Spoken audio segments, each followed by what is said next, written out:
오늘도 우리 하나님을 예배하며 하나님 앞에 나온 우리 성도님들에게 하늘의 위로와 평안이 가득하게 되기를 바랍니다. 옆에 분에게 한번 인사하실래요? 하나님이 당신을 정말 사랑하십니다. 하나님께서 당신에게 복 주시기 바랍니다. 하나님께서 당신에게 평강 주시기 바랍니다. 하나님께서 당신을 지키시기 바랍니다.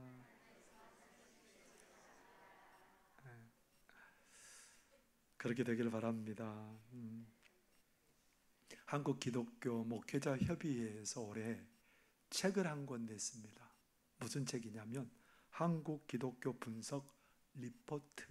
그러니까 여론조사를 통해서 그것들을 수집해서 그것들을 통계내서 우리 한국 지금 기독교 상황이 어떤 상황인지 좀 그것들을 출간해서 경각심을 주려고 하는 그런 의도인 것 같아요. 그래서 이 책의 내용은 한국갤럽에 의뢰를 해서 작년 2월부터 11월까지 9,182명을 직접 대면으로 만나서 설문하고 조사하고 그렇게 해서 여러 가지 표본들을 이렇게 이제 만들었는데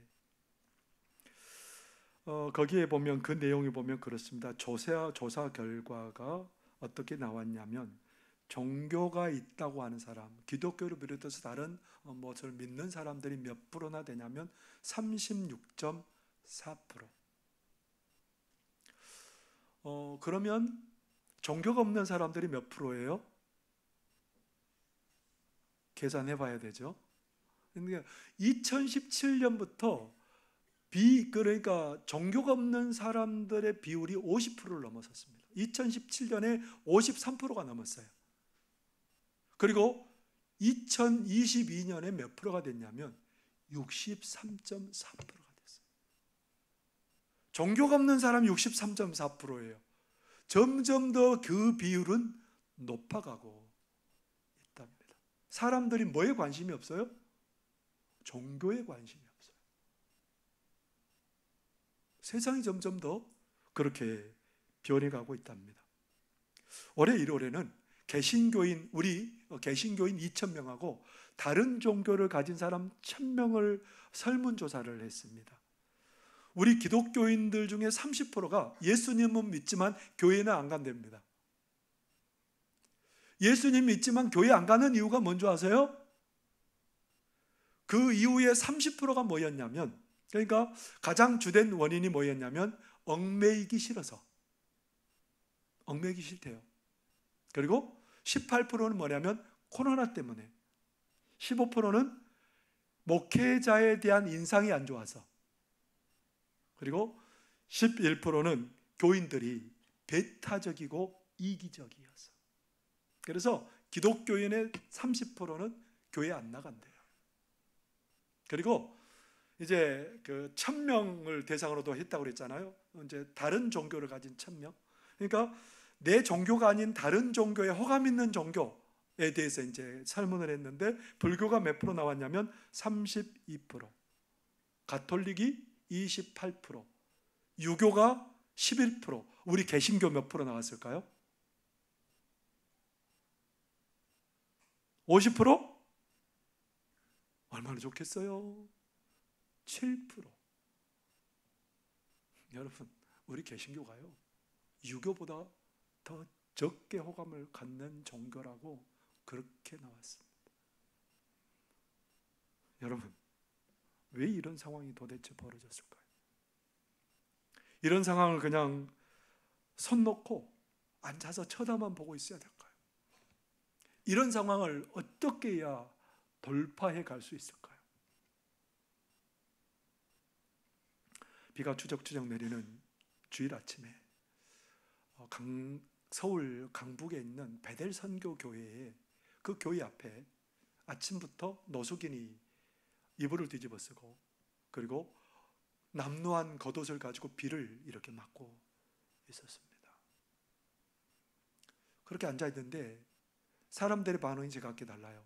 어떤 사람은 그 노숙인과 시비가 붙을까 봐 멀리 돌아가고, 어떤 사람은 눈길 한번 주지도 않고 그냥 교회당으로 들어가고, 어떤 사람은 몇몇 사람은 그 사람에게 다가가서 말도 걸어주고 그 사람에게 먹을 것도 주고 경찰서에 신고해서 좀 이분 좀 도와달라고 얘기도 하고. 그런데 2시간이 지났어요. 여전히 거기 앉아있다가 청년 예배 시간에 그 노숙인이 앞에 나와서 설교를 합니다. 그 교회 청년부를 지도하시는 전도사님입니다. 이종찬 전도사님입니다. 갑툭같이 위장을 하고 거기에 그렇게 있었던 겁니다. 그러면서 그가 뭘 설교했을까요? 앞에 여러분 화면을 보시기 바랍니다. 제가 전달하고자 했던 것은 저와 여러분이 하나님을 예배하기 위해 교회에 나오면서 정말 예수 그리스도께서 우리를 위해 이 땅에 오신 목표인 한 사람을 사랑하는 것에 얼마나 관심을 기울이느냐에 관한 것입니다. 누군가를 도우려 할 때 안 되는 조건이 많지만 모든 것을 뒤로하고 우리가 예수 그리스도를 따를 마음의 준비가 정말 돼 있는가? 그 길로 함께 나아가고 있느냐를 같이 생각해 보자.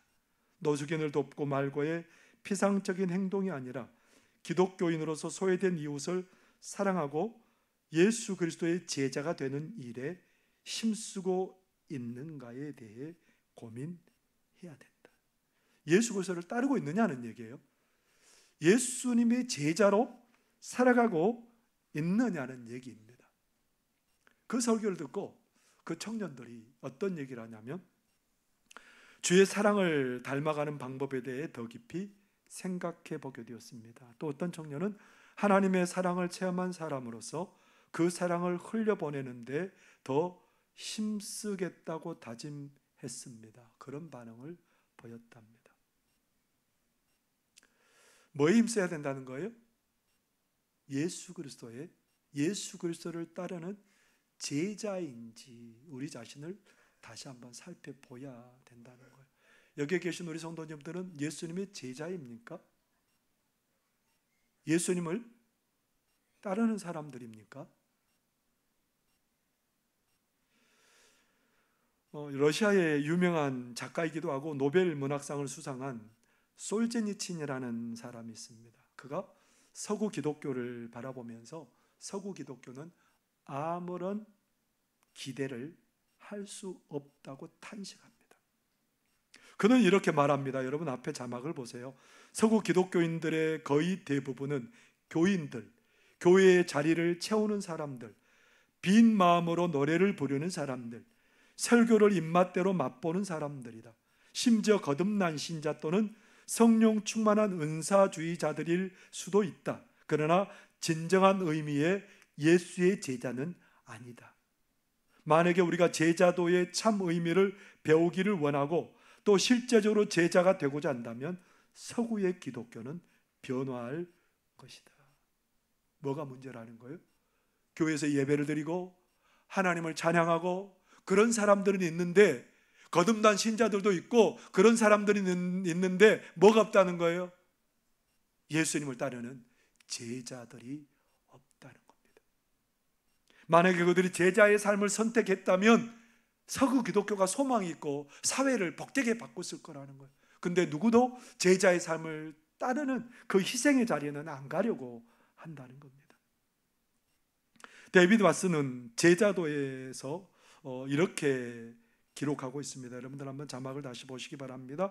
하나님께서는 하나님 없이 몰락해가는 세상을 교회가 회복시킬 것을 원하고 계시며 자기의 모든 창조물을 자기의 교회가 치유시킬 것을 원하고 계신다. 이것이 가능해지기 위해서는 그리스도께서 자기들의 삶을 기꺼이 헌신하려는 사람들, 그리스도에 대한 사랑 때문에 자기들의 삶을 다른 그리스도인들을 위하여 바치는 사람들, 그리스도께서 오늘날 이를 위하여 하시고자 하는 모든 일들을 위하여 자기 몸을 산 제물로 드릴 것을 원하는 사람들을 자신에게 부르시고 계심을 나는 강하게 확신한다. 제자도가 의미하는 것이 바로 이것이다. 여러분, 제자도가 뭐라고요? 예수님을 따르는 거예요. 희생의 대가를 치르고 예수님이 이루기를, 하나님이 이루기를 원하는 그 일을 위해서 나를 산제물로 드리면서 주님과 함께 가는 거예요. 예수님을 따르는 제자들을 통해서 하나님께서는 세상을 복되게 하신다는 거예요. 하나님께서 이 세상을 어떻게 보고 계세요? 여러분은 하나님이 이 세상을 어떻게 보고 계신다고 생각하세요? 하나님이 세상을 사랑하세요. 너무너무 사랑하세요. 그리고 하나님이 이 세상의 모든 인생들을 복되게 하기를 원하시는 거예요. 누가 이것을 가장 잘하실까요? 예수님이 너무너무 잘하시는 거예요. 이것을 가장 잘하시는 예수님께서 한밤중에 자기를 찾아온 유대인의 관원 니고데모에게 뭐라고 그러셨을까요? 여러분 기억하세요? 요한복음 3장 16절 17절의 말씀입니다. 함께 읽겠습니다. 시작. 하나님이 세상을 이처럼 사랑하사 독생자를 주셨으니 이는 그를 믿는 자마다 멸망하지 않고 영생을 얻게 하려 하심이라. 하나님이 그 아들을 세상에 보내신 것은 세상을 심판하려 하심이 아니요 그로 말미암아 세상이 구원을 받게 하려 하심이라. 하나님이 세상을 얼마나 사랑했는지요. 독생자 외아들을 십자가에 죽게 하시기까지 우리를 사랑하셨어요. 뭘 주시려고요? 우리에게 뭘 얻게 하시려고요? 영생을 얻게 하시려고. 영생이 뭡니까? 하나님 안에 있는 오는 세대상, 하나님 안에 있는 그 풍성과 부여를 다 누리게 하시려고 하나님이 누구를 주셨다는 겁니까? 예수님 주셨대요. 그래서 예수님은 이런 하나님의 말씀을 너무너무 잘 알기 때문에 누가복음 15장에 한 비유를 들려주십니다. 그게 뭘까요? 어떤 아버지에게 두 아들이 있습니다. 근데 둘째가 자꾸 아버지에게, 아버지 돌아가시지도 않았는데 유산 자꾸 달래는 거예요. 얼마나 불효자예요. 아버지 빨리 돌아가세요. 그래야 내가 아버지 재산 가지고 내 마음대로 살지요. 그런 마음이겠죠. 근데 안 돌아가셔요. 그러니까 뭐라고 그래요? 내 분깃 이미 줄 것 저에게 먼저 주세요. 챙겨가지고 다 처분해서 어디로 갔을까요? 가까운 곳에 간 게 아니고 이웃 나라로 가버렸답니다. 이웃 나라로. 너무너무 싫었던 거예요. 아버지의 간섭 가운데 사는 게 너무너무 싫고, 그래서 이웃 나라에 가가지고 사는데 다 잃어버렸습니다. 그리고 모든 걸 잃어버렸을 때 설상가상 그 나라의 흉년이 들어서 돼지 치는 곳에 가서 이렇게 그 일을 하는데, 돼지가 먹는 그 열매로 배를 불리려고 하는데 그것도 안 줘요. 드는 생각이 뭐냐면 나 여기서 굶어 죽겠구나라고 생각이 드니까 누구 집이 생각나냐면 아버지 집이 생각났답니다. 아버지 집에 가기로 이제 결단하면서 가는데 나는 아버지의 아들이 아니고 이제 품꾼으로 살겠다는 거예요. 내가 하늘과 아버지에게 죄를 저질렀으니 이제는 내가 아버지 아들로 살지 않고 품꾼의 하나처럼 살겠습니다. 그런 마음으로 이제 자기 고향에 집으로 돌아가는데 동구 밖에 선이 점점 발걸음이 무거워져요. 모든 게 다 탕진한 나를 아버지가 맞아줄까? 이 거지가 된 나를 아버지가 반겨줄까? 걸음은 점점 천근만근 돼가고 안 가고 싶어요. 근데 누군가가 와락 자기를 껴안는 거예요. 누구였을까요? 어떻게 알았어요? 그 아버지가 거짓말로 돌아온 이 아들을 안아주면서 그 아들을 집으로 맞아들이고 씻고 가장 좋은 옷을 입히고 가락지를 끼우고 신발을 신기고, 무슨 의미냐면 아들의 권위를 주겠다는 거예요. 이제 네가 마음대로 아버지에 있는 모든 것들을 다 누리며 살게 하겠다는 거예요. 그러면서 이 아버지가 성대하게 잔치를 하고 그 누구도 이 아들을 비난하지 못하도록 만들어 버리십니다. 이게 우리 하나님 아버지께서 모든 사람들을 향한 마음이라는 거예요. 다 하나님 안에서 이 부요함과 풍성, 왜 그것 두고 그 멀리에서 돼지치면서 배골고 사느냐, 이 얘기하고 싶은 거예요. 예수님이 그 얘기하고 있어요. 그래서 예수님께서는 귀신도 쫓아내시고 병든 자도 고치시고, 봐라 이 아버지의 풍성함을 너희들이 누리며 살아라. 그래서 그 일들을 일으키세요. 그리고 오늘도 누구를 통해서? 예수님을 따르는 그 제자의 길을 가는 사람들을 통해서 오늘도 여전히 이 얘기를 해주고 싶어 하세요. 그 얘기의 역사들이 기록된 게 어디예요? 사도행전이에요. 여러분, 사도행전 하면 얼른 떠오르는 게 뭐죠? 사도행전 하면 떠오르는 게 뭐예요? 성령.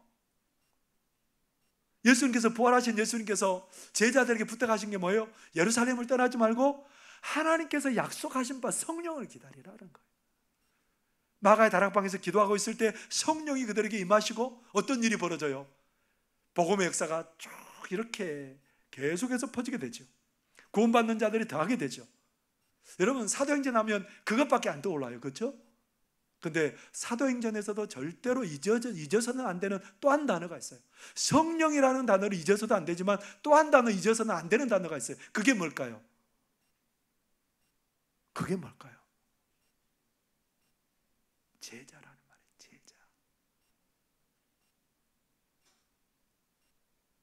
제자라는 말이 몇 번 나올까요? 복음서와 사도행전에 다른 곳에는 나오지 않아요. 제자라는 말이 264회 이상 등장한답니다. 근데 이 제자라는 단어가 본격적으로 쓰여지는 사도행전은 6장부터 제자라는 그 단어를 통해서 이 교회가 얼마나 놀랍게 변화되는지 그것들을 소개시켜주고, 이제 9장에 와서도 제자라는 단어가 쓰여지고 있어요. 근데 9장에 보니까 어떤 일이 벌어졌습니까? 바울이 회심하기 이전에, 그의 이름이 사울이었죠. 회심하기 이전에 제자들을 핍박하고 얼마나 괴롭히는지 몰라요. 그래서 다메섹이라는 곳에까지 와가지고 제자들을 잡아가려고 그렇게 하고 있습니다. 이 사도 바울이 사람들을 잡으러 왔던 곳이 어디냐면 다메섹이라고 그랬죠. 다메섹은 어떤 곳일까요?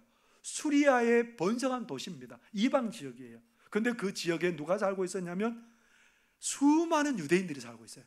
한 기록에 의하면 한 4만 명에서 5만 명 됐을 것이다. 그리고 그 지역의 회당만 해도 30여 개가 넘었을 것이다. 근데 그 중에 많은 사람들이 복음을 듣고 예수님을 믿게 되었습니다. 그렇기 때문에 사도 바울이 지금 여기 다메섹에 온 거예요.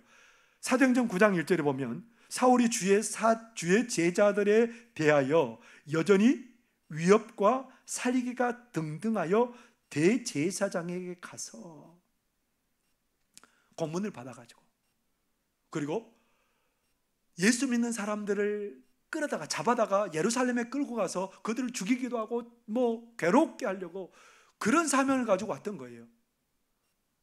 다메섹에 들어가려고 하는데 어떤 일이 벌어졌습니까? 갑자기 강한 빛이 둘러붙이더니 땅에 엎드러졌어요. 소리가 들려옵니다. 사울아, 왜 네가 나를 핍박하느냐? 주여 누구십니까? 나는 네가 핍박하는 예수다. 그렇게 예수님께서 말씀하세요. 이 사울이 이제 눈을 못 뜨게 된 거예요. 바울이 눈을 떠도 안 보여요. 그래서 사람들의 손에 이끌려서 다메섹에 들어가 있는데 그때 한 사람이 등장합니다. 오늘 사도행전 9장 10절의 말씀이에요. 함께 읽어보겠습니다. 시작. 그때에 다메섹에 아나니아라는 제자가 있더니 주께서 환상 중에 불러 이르시되 아나니아야 하시거늘 대답하되 주여 내가 여기 있나이다 하니. 다메섹에 누가 있다고요? 아나니아라는 사람이 있는데 이 사람은 누구라고요? 제자 아나니아가 있었답니다. 근데 환상 중에 예수님께서 나타나셨어요. 아나니아야, 그러니까 주님 제가 여기 있습니다. 너 지금 직가라 하는 거리에 그 골목에 유다라는 사람의 집에 사울이 있다는 거예요. 바울이 있다는 거예요. 가서 그 사람에게 안수해라. 그러니까 아나니아가 깜짝 놀라고 펄쩍 뜁니다. 예수님, 제가 듣기로는요, 그 사울이라는 그 사람이 예루살렘에서도 믿는 자를 핍박하고 이곳에서도 지금 공문을 받아가지고 와서 사람들이 지금 핍박하려고 왔다는데 제가 그곳에 가면 죽을 수도 있고 많은 우리 믿는 사람들이 큰일을 당할 수도 있는데 예수님 그거 그래도 가라고요? 그런데 예수님께서 뭐라고 그러세요? 가라. 내가 그를 이방인을 위한 그릇으로, 이방인과 임금들과 유대인들에게 복음을 전하는 그릇으로 내가 택했다. 그가 얼마나 고난을 받아야 될지 내가 보여줄 것이다. 그렇게 합니다. 그러니까 아나니아가 두말하지 않습니다. 그러면 가야지요. 그리고 순종해서 갑니다. 그러면서 17절 뭐라고 말씀하셨을까요? 함께 읽겠습니다. 시작. 아나니아가 떠나 그 집에 들어가서 그에게 안수하여 이르되, 형제 사울아, 주 곧 내가 오는 길에서 나타나셨던 예수께서 나를 보내어 너로 다시 보게 하시고 성령으로 충만하게 하신다 하니. 형제 사울아. 그러면서 그가 안수할 때에 어떤 일이 벌어졌어요? 그가 눈이 보이게 되고 성령으로 충만하게 되고 눈에 비늘 같은 것이 벗어졌다고 얘기하잖아요. 그리고 그가 세례를 받고 음식을 먹고 강건해졌다라고 성경은 기록하고 있습니다. 오늘 이런 일이 일어났는데 왜 이런 일이 일어날 수 있어요? 이 사건이 왜 생길 수 있었어요? 뭐 때문에요? 제자인 아나니아 때문에 이런 일이 일어나게 된 거지요. 여러분, 제자는 뭡니까? 제자는 어떤 사람이에요? 예수님을 너무너무 사랑해서 그 예수님께 순종하고 헌신하고 충성하고 예수님이 가신 십자가를 지고 나도 그 길을 따라가는 사람이에요. 온전히 예수님을 닮아가는 사람이 바로 제자입니다. 단순히 예수님을 믿는 사람이 아니고 예수님을 살아가고 따라가는 사람이에요. 여러분, 제자세요? 왜 이러십니까? 여러분, 제자세요? 여러분, 제자는요, 어떻게 해야 정말 제자의 삶을 살 수 있을까요? 제자는 어느 지역에 있을지라도, 심지어 이방 지역에서 살아갈지라도 오직 예수님께 집중하며 살아가는 사람이 제자입니다. 예수님께 집중하는 사람이에요. 10절의 말씀 우리가 자꾸 보았지만 다시 한 번 더 읽어보겠습니다. 시작. 그때에 다메섹에 아나니아라는 제자가 있더니 주께서 환상 중에 불러 이르시되 아나니아야 하시거늘 대답하되 주여 내가 여기 있나이다 하니. 여러분, 다른 나라에서 잘 살려면 어떻게 해야 잘 살 수 있어요? 그 나라의 문화를 잘 익히고 그 나라의 사람들의 관습을 따라 살아가고 그 나라 사람들이 섬기는 대로 살아가고 그 시대의 물결이 이끄는 대로 살아가고 이래야 잘 사는 거잖아요. 그 사람들이 우상 섬기니까 나도 예수님은 믿지만 적당히 좀 가서 뭐 교제도 하고 가서 우상도 좀 뭐 섬기는 흉내도 좀 내고. 여러분, 그래야 잘 사는 거 아니에요? 그래야 행복할 수 있는 것 아닙니까? 그런데 오늘 아나니아는 누구만 바라보고 있어요? 예수님. 환상 중에 예수님이 나타났습니다. 아나니아야 부르니까. 여러분, 환상 중에 지금 여러분들에게 예수님 나타나면 어떻게 하시겠어요? 누구야 부르시면 여러분 어떻게 하겠어요? 누구신데요? 누군지 저 몰라요. 그럴 수도 있어요. 근데 아나니아야 부르니까 이 아나니아가 어떻게 대응을 해요? 주님, 내가 여기. 그 사람은 습관이에요. 예수님을 바라보고 있어요. 주님, 제가 뭐 해야 되죠? 제가 여기 있는데요. 어떻게 해야 주님 명령대로 따르죠? 말씀만 하십시오. 지금 이렇게 주님을 바라보고 기다리고 있어요. 뭐처럼 기다리고 있어요? 충성스러운 개가 딱 엎드려가지고 주인이 뭘 던져요? 뭘 탁 던지면 그 충성스러운 개는 가만히 있는 게 아니고 그것을 쫓아가서 물고 와서 주인에게 가져다 주잖아요. 그처럼 딱 기다리고 있는 거예요. 집중하고 있는 거예요. 주인이 뭘 하는지. 예수님의 제자는 어떤 사람들이에요? 집중하는 거예요. 누구에게 집중하고 살아가는 거예요? 예수님께 집중하고 살아가는 사람. 그런데 아까도 얘기했던 것처럼 나 예수 믿는다고 하는 사람들 30% 중에 왜 교회 안 난다고요? 주된 이유가 뭐라고요? 얽매여 살기 싫어서요. 나는 주님 안 보고요, 내가 관심 있는 거, 내가 좋아하는 거, 이거 붙들고 살겠습니다, 이 말이에요. 여러분은 어떠세요? 가만히 생각해 보니까 나도 그러지 않아요? 우리 주님께 집중하기보다는 내가 좋아하는 것, 내가 기뻐하는 것, 그것 붙들고 살려고 하지 않아요? 그래서 사도 바울은 에베소서 5장 18절에 이렇게 말합니다. 여러분 함께 읽어보겠습니다. 시작. 술 취하지 말라. 이는 방탕한 것이니 오직 성령으로 충만함을 받으라. 우리는 여기 보면서 술 취하지 말라 그러니까 술 먹지 말라는 얘기인가 보다. 여러분 그렇게 생각하세요? 술 먹지 말라는 얘기 같아요? 뭐 얘기해요? 술 취하다라는 말은 뭐예요? 충만하다는 말이에요. 술로 충만하다, 성령으로 충만하다, 똑같은 말이에요. 술이 충만하면 어떻게 될까요? 술에 이끌려 살게 되죠.